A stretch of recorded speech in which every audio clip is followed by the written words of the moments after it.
Ward മെമ്പറാണ് K Babu. അദ്ദേഹമാണ് ഏറ്റവും പുതിയ വിവരങ്ങൾ പങ്കുവെക്കുന്നത്.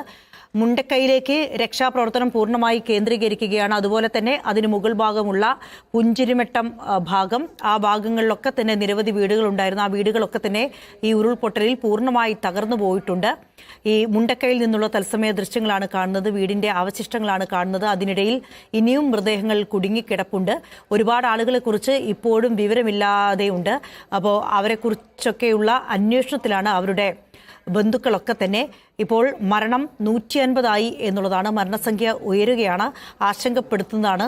ഇന്ന് പോത്തുകൽ ചാലിയാർ പുഴയിൽ നിന്ന് ഇന്നും മൃതദേഹങ്ങൾ കണ്ടെടുത്തിട്ടുണ്ട് എന്നുള്ളതാണ്. ഈ സ്ഥലത്ത് നിന്ന് 38 കിലോമീറ്റർ അകലെയാണ് പോത്തുകൽ. അവിടെ നിന്നാണ് 59ഓളം മൃതദേഹങ്ങൾ കണ്ടെടുത്തിട്ടുള്ളത്. അത്രമാത്രം ശക്തിയിൽ ഈ ഉരുൾപൊട്ടൽ ഉണ്ടായി, അതിവേഗം. കാരണം ഇന്നലെ തന്നെ നിരവധി മൃതദേഹങ്ങൾ അവിടെ നിന്ന് കണ്ടെടുത്തിട്ടുണ്ട്. ഉരുൾപൊട്ടൽ ഉണ്ടായ അതിന്റെ പ്രഭവ കേന്ദ്രം